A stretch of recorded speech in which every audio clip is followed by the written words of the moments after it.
Welcome to Scarlet Tavern. Grab a drink, take a seat, and let's begin. Today we're kicking off something special. A deep dive into one of the weirdest, wildest, and most paranoid chapters in modern history. The Satanic Panic. Picture this. It's the 1980s. Big hair, neon clothes, and synthesizers are all the rage.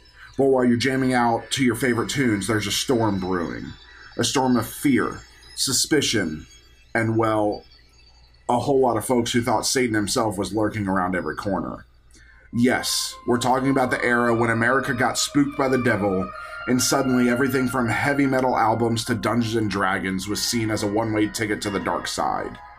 In this first part of our series, we'll be setting the stage, unpacking the cultural, social, and political vibes that turned ordinary concerns into full-blown satanic hysteria. We'll meet people who fanned the flames, the media that ran with it, and the communities that found themselves in the middle of a modern witch hunt. This is Scarlet Tavern. All right. Thank you to Pocket Bard for the music. If you have not checked them out, check out Pocket Bard if you are doing podcasts like this, if you're doing D&D, especially Pocket Bard. It's an app that is on your phones. It's now also available on the computer. And there is a free version, but you can pay to download all the other stuff. That one was called Tainted Chapel. I thought it fit with the Satanic Panic. But you can do everything from play music and location ambiance to you can hear the crows. I can do weather, rain, thunder.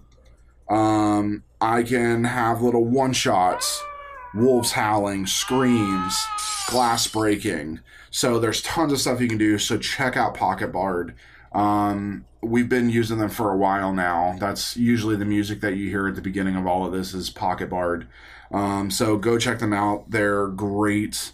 And we work with them through D&D. So, yeah, check them out. But this is the Satanic Panic. Yep.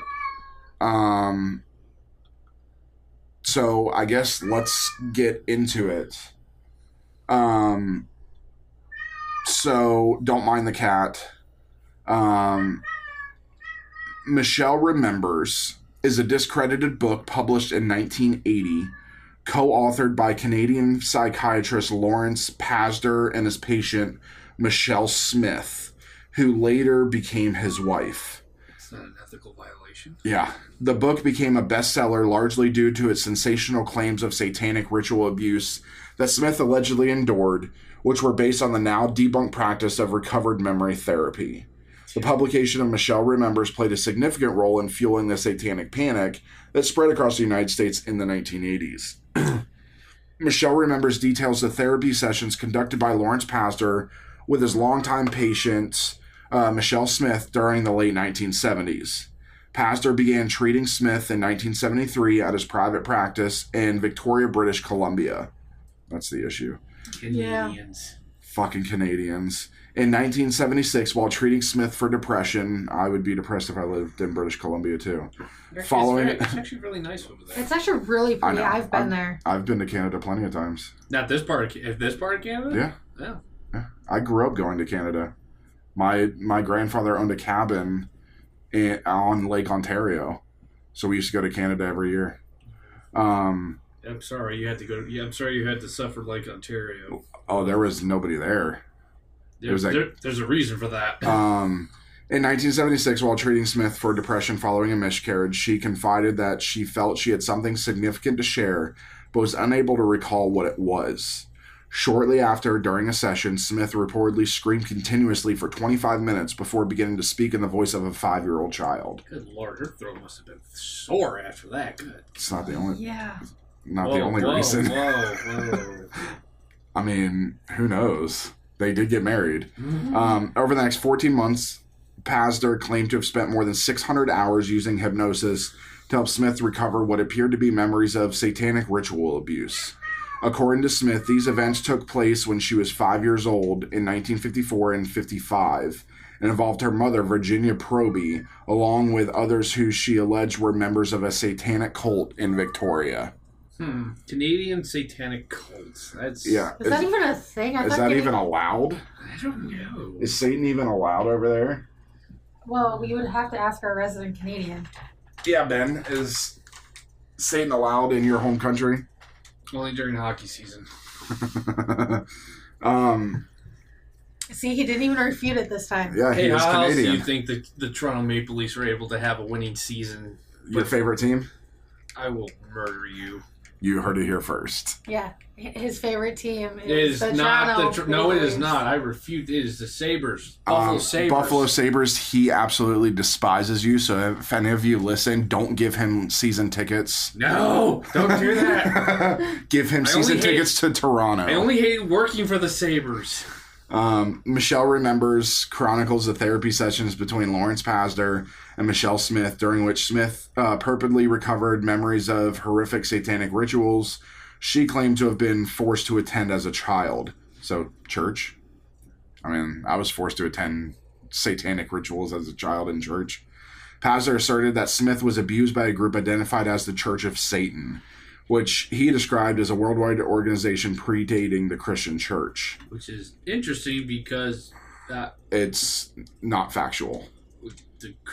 Satan is the antithesis of Christianity, of Christ. Church of Satan couldn't have existed before Christianity. Yeah. It makes no sense. And if you look historically, the Church of Satan is a lot more recent. I mean, it's been around since like this.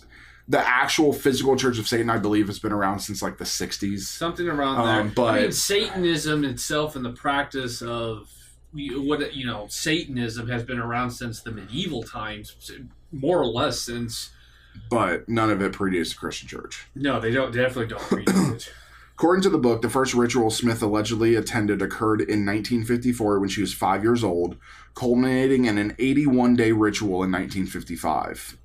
This final ritual supposedly involved the summoning of Satan himself and the miraculous intervention of Jesus, the Virgin Mary, and Michael the Archangel. Sounds like a D&D trope. Seriously. Yeah. This book claims these divine figures removed the scars Smith had received throughout the years of abuse and blocked her memories of the events until the time was right. That's very convenient. That's a great... Remember, we said we were going to play that one. There's our trope right there. Who wants to play Jesus? Not me. I'll do it. But he's going to be Mexican. He's going to be Jesus. I'm here to save your life. To our Hispanic listeners, we mean no offense. I do. The book further alleges that Smith endured severe torture, was locked in cages, sexually assaulted, forced to participate in various rituals, and witnessed several human sacrifices. It also claims that Smith was smeared with blood and body parts of sacrificed infants and adults during these rites. What the fuck? I mean, technically... Jesus, when the Canadians... Back then, if you put on lipstick, you were putting on body parts of infants. I mean... You didn't know that? Lipstick back in the 80s and 90s were from aborted fetuses. That was part of the whole thing. They would use parts of aborted fetuses in lipstick. They don't anymore. It's regulated now. I wonder if I should tell my mother that. It's regulated now, but I mean, I was going to say, though, I mean, just in terms of what you just said there, I mean, the goddamn Canadians go hard. When they go evil, they go evil. After Smith seemingly recovered these memories, she and Pasdar sought guidance from various church authorities, eventually leading them to consult with officials at the Vatican. Supposedly, there's no evidence this actually happened outside of their actual book. Yeah. Michelle Remembers was first publicized through articles in People magazine and the National Enquirer. That should tell you everything. In 1980, Lawrence Pasdar and Michelle Smith embarked on a promotional tour across the U.S. to support the book. The book achieved significant commercial success, earning Pasdar and Smith a $100,000 advance for the hardcover edition and $242,000 for the paperback rights, along with royalties and the prospect of a movie deal. And in the 80s, that is a lot of money for a book. These guys got nearly $500,000 for this bullshit. Good God, I am in the wrong business. This is why we own a publishing company now. Are you going to give me $500,000? If you can actually write a book. Nearly a decade after its publication in 1989, Oprah Winfrey featured Michelle Smith as a guest on her show. That should tell you everything. Alongside Laura Rose Wilson, author of the similarly fictitious satanic ritual abuse memoir Satan's Underground, written under the pseudonym Lauren Stratford. During the episode, Winfrey presented both women's experiences as indisputable facts, never questioning the authenticity of the claims made in either book. Just like Oprah. She doesn't research anything.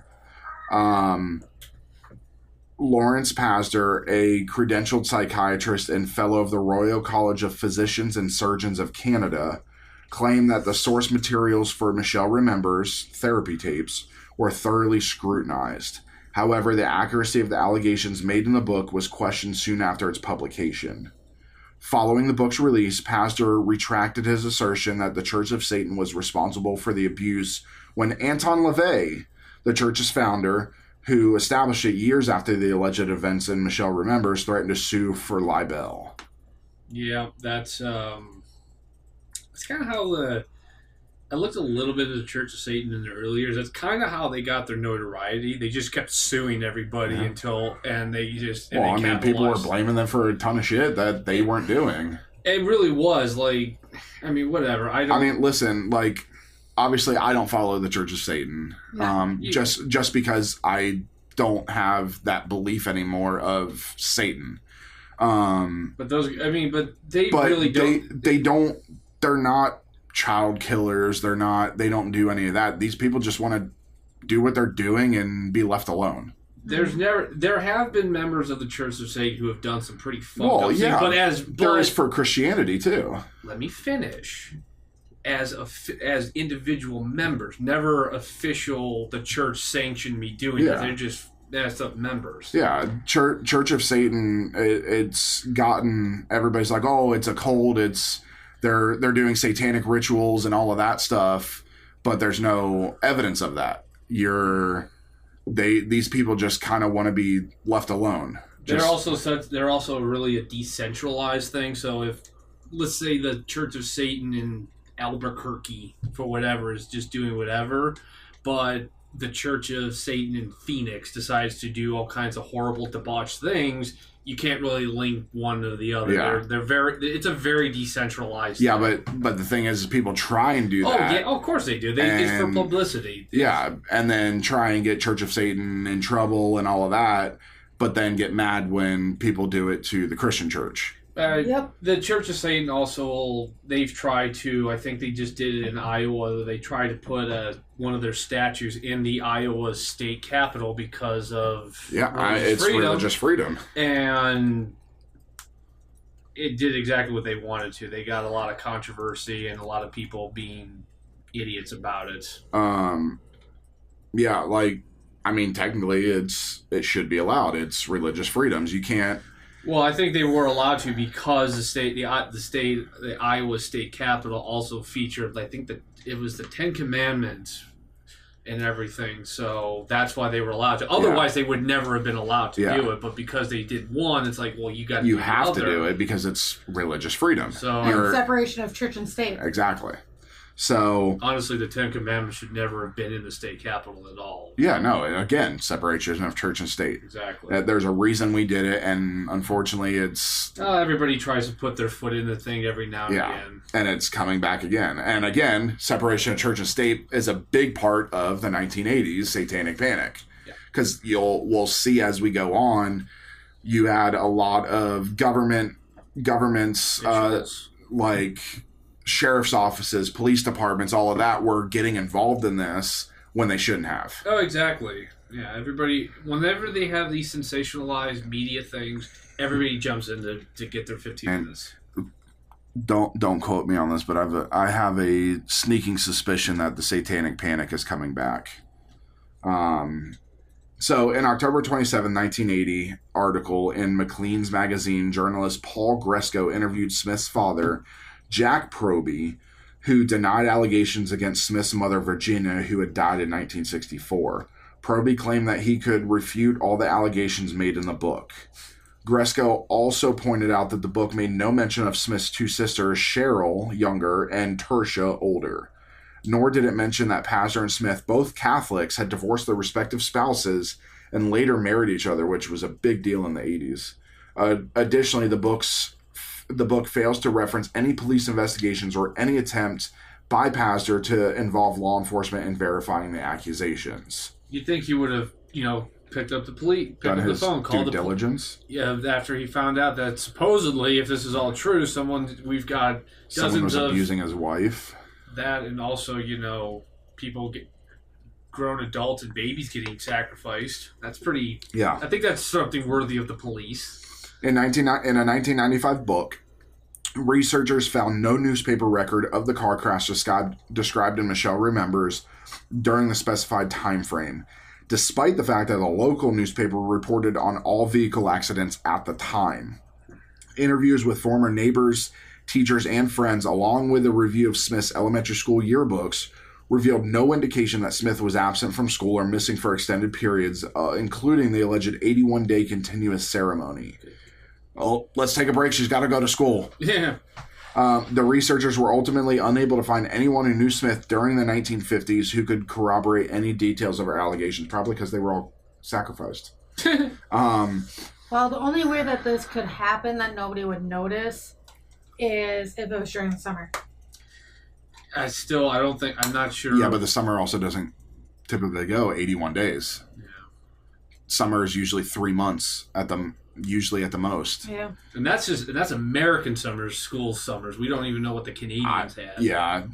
Do they even go to school? They do. Do Canadians go to school? They ride mooses to school every day. A 2002 article by Kayde Kahulain explored the implausibility of Smith's claims. Kahulain questioned how a sophisticated cult, supposedly existing in secret for generations, could be outwitted by a 5-year-old child. She also pointed out that the unlikelihood that rituals in the Ross Bay Cemetery, as described by Smith, could have occurred unnoticed, given that the cemetery is surrounded by residential neighborhoods. Additionally, Kahulain found it implausible that an 81-day non-stop ceremony involving hundreds of participants and a large round room could have gone on in Victoria without attracting attention. He also noticed that none of Smith's alleged tormentors, aside from her mother, had ever been identified, despite the extreme detail that some of them had cut off one of their middle fingers during a black mass. Furthermore, during the alleged 81-day trial, school records confirmed that Michelle was attending school regularly, with no notable absences or signs of abuse. Kahulain and other authors observed that many of Smith's so-called recovered memories appeared to be influenced by popular culture at the time. For example, the movie The Exorcist. Great movie. And Pastor's own religious beliefs and experiences from his time living and working in Africa during the early 1960s. Kahulain also found it odd that Pastor never reported any of the alleged sexual abuse to the police. He hypothesized that Smith's motivations for making these allegations might have stemmed from her desire to spend more time with Pastor. Both were initially married to others, but divorced their spouses and remarried each other after the book's publication. James R. Lewis, writing in the Oxford Handbook of New Religious Movements, argued that Michelle Remembers must be treated with great skepticism, particularly because many of the charges in the book seem to be drawn from accounts of West African secret societies in the 1950s, which were later imported to Canada. Nicole Spanos also noted that the lack of corroboration for Smith's alleged memories, adding that skepticism is further warranted because some of these memories involve encounters with supernatural beings. Spanos pointed out that Smith's father and her 2 siblings, who are not mentioned in the book, have consistently denied the allegations. Spanos also connected Pastor's time in West Africa with the then widespread concern about secret blood-drinking cannibalistic cults. Which also were never corroborated from West African immigrants coming to Canada and the United States. Correct. Despite the overwhelming lack of evidence and the widespread criticism of the allegations in Michelle Remembers, there are still individuals who believe that Smith's claims of child abuse are true and indicative of a global intergenerational satanic conspiracy to abuse and sacrifice human beings. The book is said to have inspired similar accusations worldwide, targeting members of the Church of Satan, other occultists, and individuals with no apparent ties to the occult. The publication of Michelle Remembers not only fueled the Satanic Panic, but also had a profound impact on the childcare hysteria that swept through the 1980s. As the book's sensational claims gained traction, they began to influence public perception and professional practices, leading to a surge of allegations of child abuse, particularly in daycare settings. The fear that satanic cults were infiltrating childcare facilities to abuse and indoctrinate children spread rapidly, resulting in high-profile cases where caregivers were accused, often without solid evidence, of committing heinous acts. This hysteria led to numerous investigations, prosecutions, and wrongful convictions, leaving a lasting legacy of fear and skepticism in the realm of childcare and the legal handling of such cases. And here we're going to talk about just a couple of the cases that were Satanism and satanic rituals were directly accused of. There were a lot of big-time cases in the 80s and early 90s, but these ones kind of stood out, especially the second one. The Kern County child abuse cases. The Kern County child abuse cases marked the beginning of the daycare sexual abuse panic that swept through the 1980s in Kern County, California.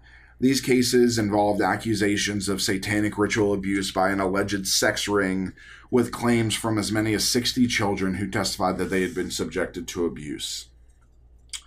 In 1982, allegations of child abuse emerged in Kern County, California, when Alvin and Debbie McQuan, their two daughters, under the influence of their step-grandmother, Mary Ann Barber, who had custody of them, claimed they had been abused by their parents.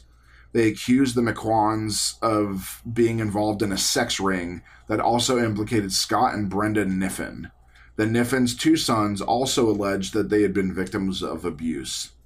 Despite the absence of any physical evidence, the McQuans and Niffens were convicted in 1984 and sentenced to a combined total of over 1,000 years in prison. Okay, so why isn't this happening now with all the child abuse cases that actually have evidence? Yep. That's a great question. They get like a month and a slap on the wrist. Because people don't care anymore, like they did back then. Probably, honestly, it's probably cases like these that just led everybody to be like, oh, okay, we got another false allegation. And Yeah. these types of cases are just hard to prove when they actually do occur. It becomes even harder when you start muddying the waters with, satanic rituals and sex ring and child and trafficking and stuff like that. Yeah. However, in 1996, their convictions were overturned and both couples were released. So they spent 12 years in prison. Jesus Christ. Wrongfully. So just for those that know what happens when a wrongful conviction is overturned, number one, you don't get your life back. That's 12 years that their kids grew up. They would never have been able to have contact with their kids because of the allegations. But they do get paid by the states. So when they get out, they basically, whatever job that they held when they were convicted, they get paid that salary for the 12 years that they were gone with inflation. To basically say we're sorry here. And so a lot of these people get like a lump sum of money. They also get like all of the money that they paid for court costs and stuff end up going back to them. And that way they have the ability to survive instead of being gone for 12 years. Now you're going from the 80s to the almost 2000s, where the economy has changed. This is 1996. We're getting to a shitty part of the economy. And so I'm actually very sus of the step-grandmother. Mm-hmm. Oh, people believe that she was in it just to be able to get the kids. I 100% believe that, because it's like, okay, under the influence, so it's like, okay, and she had custody of them.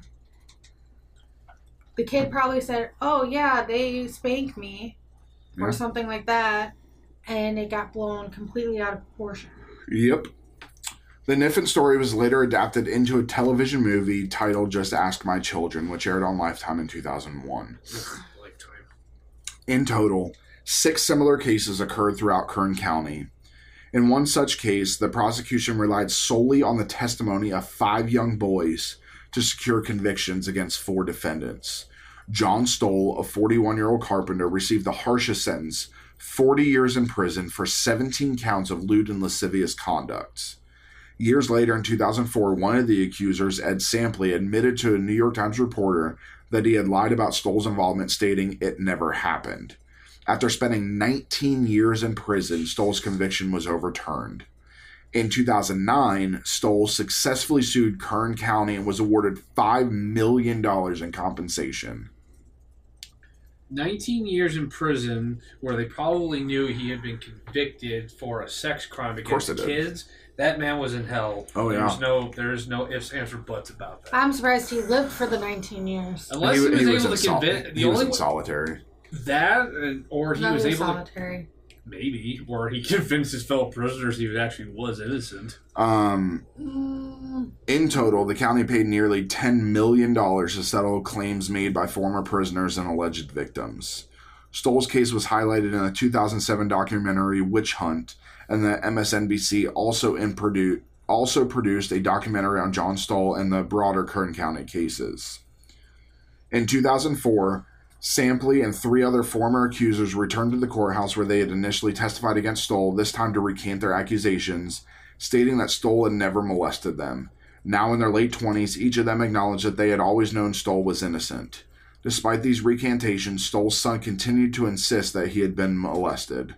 Among the defendants, the only one with prior molestation convictions was Grant Self, who had briefly rented Stoll's pool house.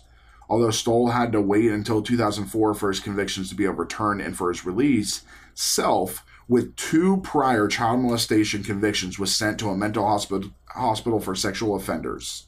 He was released in 2009, but was rearrested in 2012 on suspicion of child molestation in Oregon. In July 2013, he pled guilty to sexually abusing 3 young boys and was sentenced to 5 years and 10 months in prison. So, Stoll self-rented Stoll's pool house. Mm-hmm. Mm-hmm. Honestly, it sounds like Stoll's son could have been Self. Could have been. That the son, late at night, barely awake, thinking it's his dad. Here's the big takeaway from this. You have Stoll, who has no priors at all whatsoever, who gets 20 years in prison. And then you have Self, who has prior convictions of molesting children, gets sent to a mental hospital and released in 5 years. And then gets arrested again for the same exact thing in a different state. And then was only sentenced for another 5 years. Yeah. Listen, I'm going to say this right now. I firmly believe that anybody that molests a child should be murdered. Yep. I believe in the eye for an eye. Oh, yeah. I believe that whatever you do to someone should be done to you. If you sexually assault a child, you should be sexually assaulted. Yep. So you know how it feels. And I believe there are a few states that have started doing communities of sexual offenders. They just live in a community by themselves. It's all sexual offenders. That way, there's no kids there. There's no nothing. They just live by themselves. They're all self-sustaining, so that nobody can come in contact with them. I think that's how it should be if they don't get killed. Now, you have to be really careful with that because there are, again, false allegations. Yep. There are ones where you can get... I had a friend that got convicted of child molestation because he was 18, his girlfriend was 17 at the time, almost 18, and the parents got mad at him for something and claimed sexual assault. So he went to jail. Yeah. They ended up throwing the case out and everything, but yeah, he ended up going to jail because of it. So Before the Kern County child abuse cases began, several local social workers had attended a training seminar that highlighted satanic ritual abuse as a significant aspect of child sexual abuse. This seminar used the now discredited memoir, Michelle Remembers, as part of its training materials. Yay. So, yeah. Like herpes, it's the gift it gives on giving. Exactly. In 1983, Judy Johnson, the mother of a young student at the McMartin preschool, reported to police that her son had been sodomized by both her estranged husband and Ray Bucky, a teacher at the school. Ray Bucky was the grandson of the school's founder, Virginia McMartin, and the son of administrator Peggy McMartin Bucky. Johnson's suspicions of abuse rose when her son began experiencing painful bowel movements. That's called IBS. The details of what followed are still debated. Some sources suggest that Johnson's son initially denied any abuse by his preschool teachers, while others claim he confirmed it. Johnson subsequently made several additional accusations, alleging that individuals at the daycare had engaged in sexual activities with animals, that Peggy drilled a child under the arms, and that Ray flew in the air.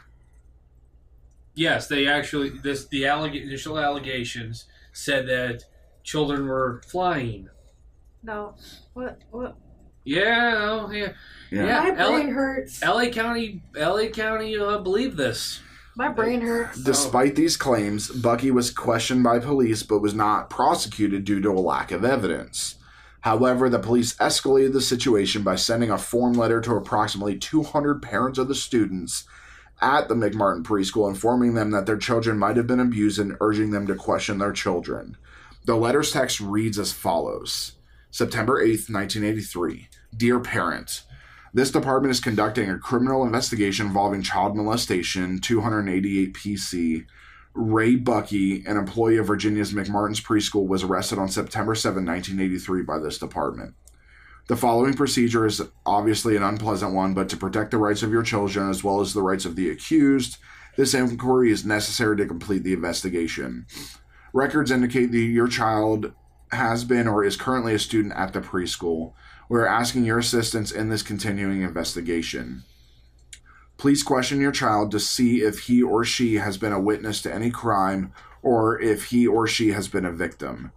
Our investigation indicates that possible criminal acts include oral sex, fondling of genitals, buttocks or chest area, and sodomy, possibly committed under the pretense of taking the child's temperature. Also, photos may have been taken of children without their clothing. Any information from your child regarding having ever observed Ray Bucky to leave a classroom alone with a child during any nap period, or if they ever observe Ray Bucky tie up a child, is important. Please complete the enclosed information form and return it to this department in the enclosed stamped return envelope as soon as possible. We will contact you if circumstances dictate same. We ask you to please keep this investigation strictly confidential between the 300 people we sent this to, because of the nature of the charges and the highly emotional effect it would have on our community. Please do not discuss this investigation with anyone outside your immediate family. Do not contact or discuss the investigation with Raymond Bucky, any member of the accused defendant's family, or employees connected with the McMartin preschool. There is no evidence to indicate that the management of Virginia McMartin's preschool had any knowledge of the situation, and no detrimental information concerning the operation of the school has been discovered during this investigation. Also, no other employee in the school is under investigation for any criminal act. This seems like a very leading Oh, thing. yeah. Oh, it's 100% leading. Like, it's like, did Ray do this? Maybe he did, like... Exactly. They are literally trying to get a conviction. Yeah. They should have never said his name. They should never sent the letter, period. No, they could send the letter saying, hey, this is what's going on. Technically, it's public knowledge. But leave the dude's name out of it. It's public knowledge. I mean, especially back then, they would have known he got arrested. Anyways. Probably, but especially because he's the grandson of the founder of the school. Yeah, and, wait a minute. I just thought of some. Judy Johnson was later diagnosed with acute paranoid schizophrenia and was hospitalized as a result. Tragically, in 1986, before the preliminary hearing in the McMartin case had concluded, Johnson was found dead in her home due to complications related to chronic alcoholism.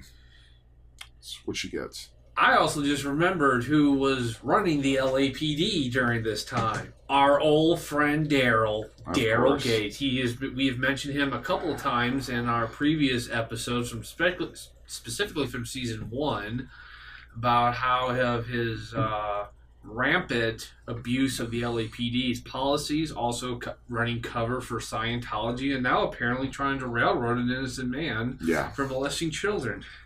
Daryl, you just keep swinging for the fences there, buddy. Following the initial allegations, several hundred children were interviewed by the Children's Institute International (CII), an abuse therapy clinic in LA run by Key McFarlane.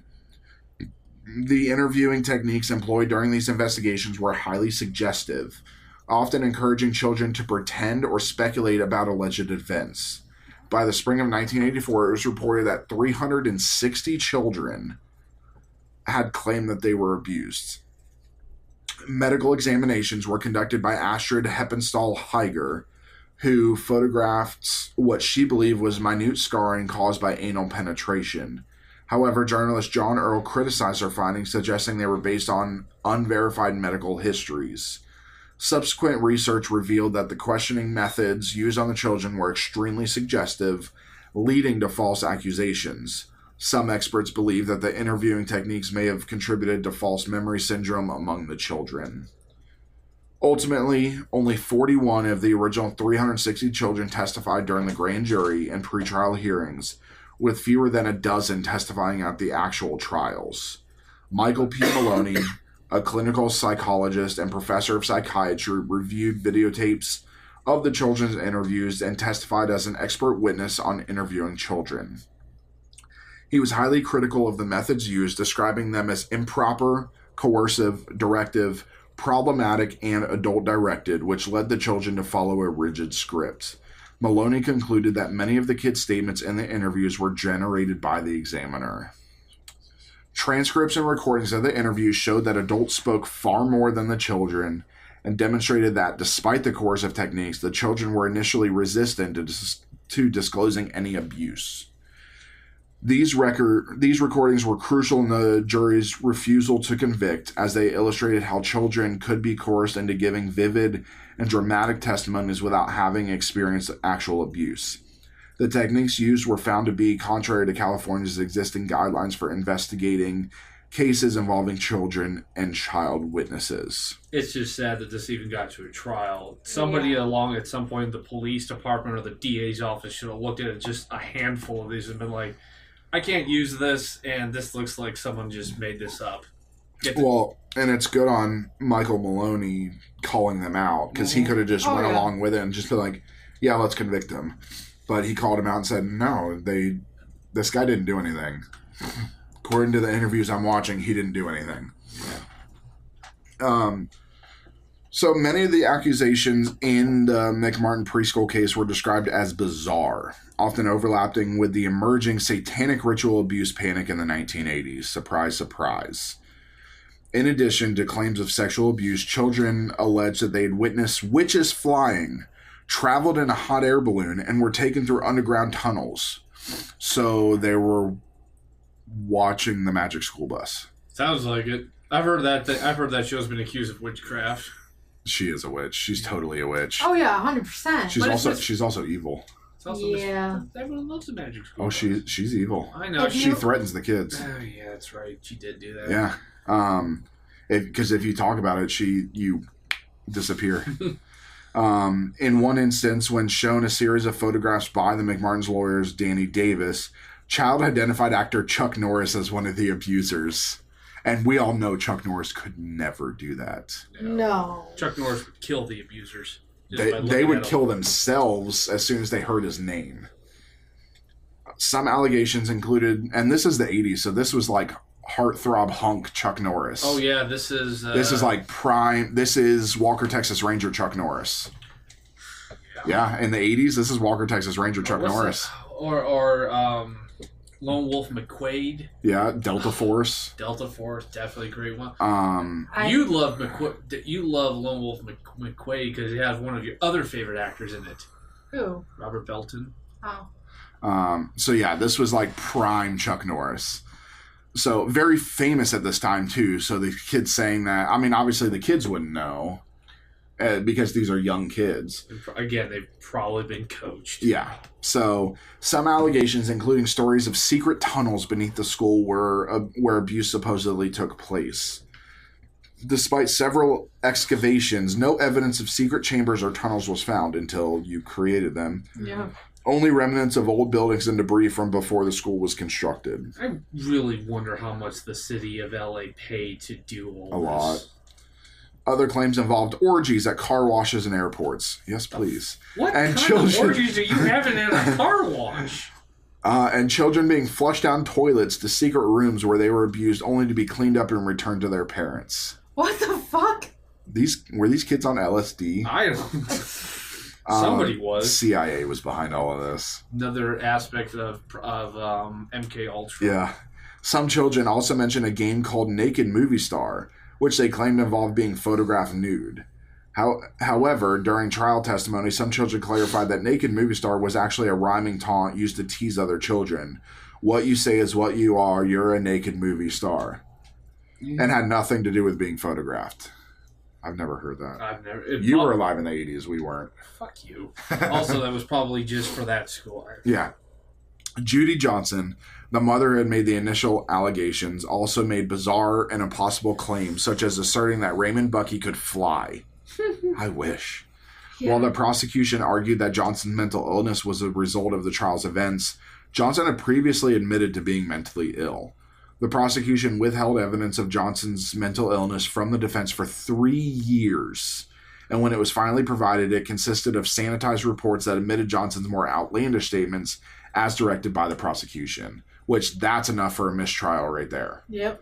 Not only did you withhold key evidence, but then when you permitted it, when you gave the evidence, it was a sanitized report. That is straight up a mistrial. Oh, yeah. That's why this guy never got convicted. He was never convicted because of this. I've always just been so baffled. This guy just got lucky that he didn't go to jail. Yeah. I'm always so baffled when I hear about prosecutors doing this. It's like, you do realize they will find out about this. Sooner or later, they find out about this. That's how you get disbarred. Seriously, because You're basically, when you omit evidence, you're lying under oath.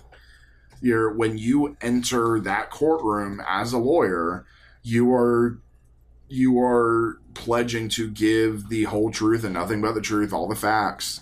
But then you withhold evidence. You have now just perjured yourself. And usually the argument I always hear about this is always, we didn't think it's relevant. And this never flies with the judge, because once the judge hears that, he's like, isn't that my job to determine what is or isn't relevant? That's what the discovery hearing's for. You literally put everything there, they discover it. Okay, yeah, exhibits A through F are fine, but G through I, yeah, get rid of that. It has no bearing on this case. So I would love to have been a fly in the courtroom when this got brought out to light. Well, here's one of the good things. One of the original prosecutors, Glenn Stevens, he actually left the case in protest because he accused the other prosecutors of withholding evidence from the defense, including the fact that Johnson's son had not identified Ray Bucky in a series of photographs. Stephen also accused Robert Philibosian, the deputy district attorney on the case, of lying and concealing evidence from the court and defense attorneys to keep the Buckys in jail and block access to exonerating information. So this prosecutor, who is here to prosecute Bucky to the fullest extent, when it came out that all this evidence was not admitted, he just said, no, fuck you, I'm done, and walked away. And so it's good on him for doing that, because he proved he's not a piece of shit. Robert Philibosian is actually dead. Good. He, where does it say? He actually apparently, at the time when this was all coming out, Frobossi was also running a losing race to be reelected at the time for deputy district which attorney. is why he was pushing this, because this would have been a big win, which would have gotten him reelected. Yeah, and following his career, he became of counsel at the firm. Just some firm there. I don't want to put their name out. Yeah. He died actually last year at age 83. Good. But yeah, that's why he was pushing this so hard, because a case like this would have gotten him reelected. Yeah, this is pure politics. So the McMartin preschool case involved two separate trials. The first one spanned from July 3rd, 1987 to January 18th, 1990. And the second trial took place from May 7th, 1990 to July 27th, 1990. On March 22nd, 1984, several members of the McMartin preschool staff, including Virginia McMartin, the founder, her daughter Peggy McMartin Bucky, which is Ray's mother, and her grandchildren Ray and Peggy Ann Bucky, and teachers Mary Ann Jackson, Betty Rader, and Babette Spittler, were charged with 115 counts of child abuse. These charges were later expanded to 321 accounts involving 48 children. Over the course of 20 months of preliminary hearings, the prosecution, led by attorney Lael Rubin, presented their theory of widespread sexual abuse at the preschool. However, the children's testimony during these hearings was inconsistent. During this time, Michelle Smith and Lawrence Pastor, co-authors of the now discredited book, Michelle Remembers, met with the parents and children involved in the case. The initial prosecutor, Glenn Stevens, the one that we talked about, believed that Smith and Pastor's involvement may have influenced the children's testimony. In 1986, Ira Rayner, the newly appointed district attorney, reviewed the case and declared the evidence incredibly weak. As a result, all charges against Virginia McMartin, Peggy Ann Bucky, Mary Ann Jackson, Betty Rader, and Babette Spittler were dropped.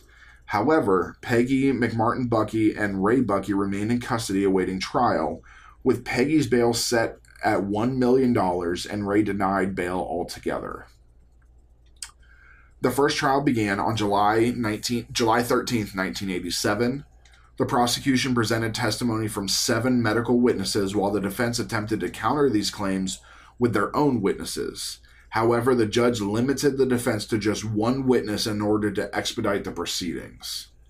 In their closing arguments, the prosecution emphasized that they had presented testimony from 7 experts compared to only 1 from the defense. Ray Bucky, who had been held without bail, was granted bail of $3 million in 1987, which obviously he was unable to pay. The judge later reduced the bail to $1.5 million in December 1988, and Bucky was finally released on bail in February 1989 after spending nearly 5 years in jail. Jesus. Yeah. In 1989, Peggy Ann Bucky successfully appealed to have her teaching credentials reinstated after they had been suspended. The judge ruled that there was no credible evidence or corroboration to justify the suspension.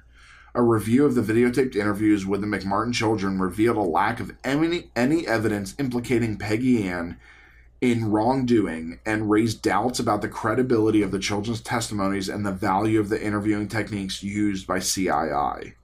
The state credentialing board in Sacramento endorsed the ruling and restored Peggy Ann Bucky's right to teach. That's good. In October 1987, jailhouse informant George Freeman testified that Ray Bucky had confessed to him while they shared a cell. However, Freeman later attempted to flee the country and admitted to perjury in several other criminal cases where he had fabricated testimonies in exchange for favorable treatment from the prosecution. To secure Freeman's testimony in the McMartin case, he was granted immunity from previous perjury charges. So I'm going to get immunity from lying in other cases by lying in this case. Exactly. And honestly, the way it sounds is probably Ray did something that George didn't like, and George is like, well, fuck you, I'm going to go lie on your ass. Honestly, it was... They knew that they could go to George, so they put Ray with George to try, because they knew that they had a weak case. Oh, yeah. And then so that they could say, hey, George, go ahead and fabricate. You're in a cell, so we can warrant it. Everything about this screams of the prosecution rushed into It's a this conspiracy. The prosecution rushed into it thinking they had this big, massive whale of a case, big sensation, it's going to make everyone's careers, and maybe 2 minutes into it, they realized this is going to be nothing, but we've just gone all into this. We've got to make sure, we got to make this work. So they grasped at straws. Some George Freeman, whether he was put there by the LA County to do it, or George Freeman himself just saw an opportunity to get out of some hot water and took it, and they were just desperate enough to believe him. Because again, they're prosecutors. These are the guys who are literally prosecuting his perjury case. It's like, yeah, we'll get you a deal. You testify what you heard from him, and we'll drop these perjury cases that we're already trying you on. It's like, huh? Yeah. Wait, what bizarro land does this make sense? On January 18th, 1990, after 3 years of testimony and 9 weeks of jury deliberation, Peggy Martin Bucky was acquitted on all accounts. Ray Bucky was acquitted on 52 of 65 counts. Following the trial, 9 of the 11 jurors expressed their belief that the children had been molested, but stated that the evidence was insufficient to determine who had committed the abuse beyond a reasonable doubt.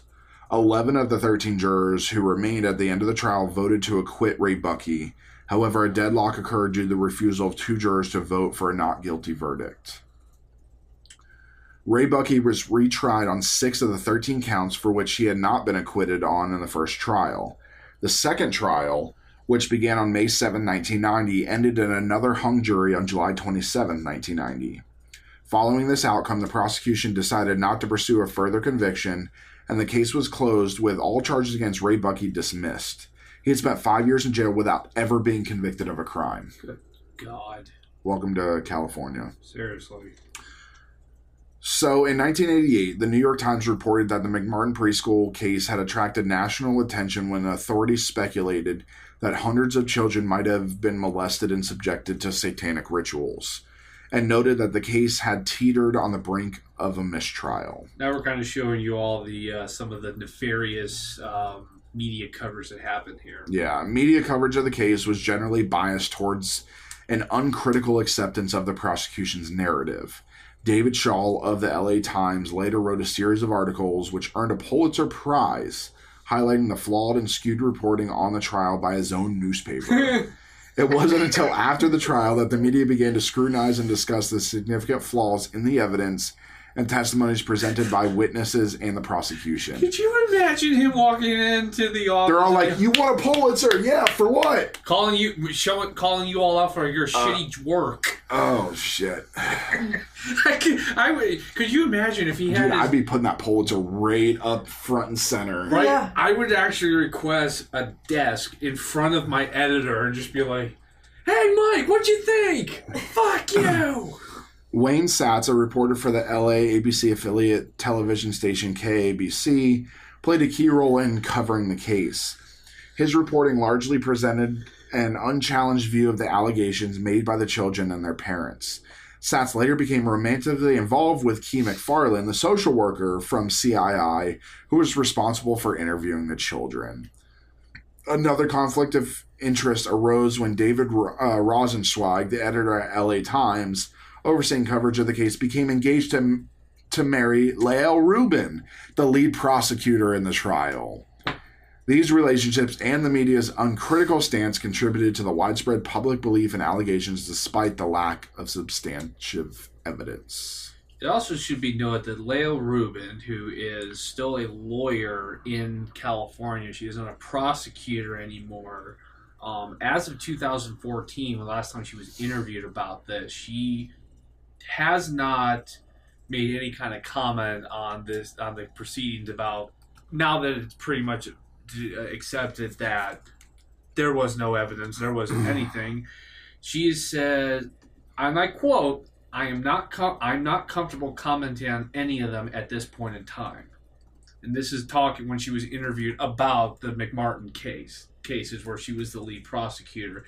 And currently, I believe, if this is correct, she is the commissioner of civilian oversight for the LA County Sheriff's Department. That's great. David Rosenzweig is dead. Yeah. He died in 2007 at 67 years old of cancer and pneumonia. That sucks.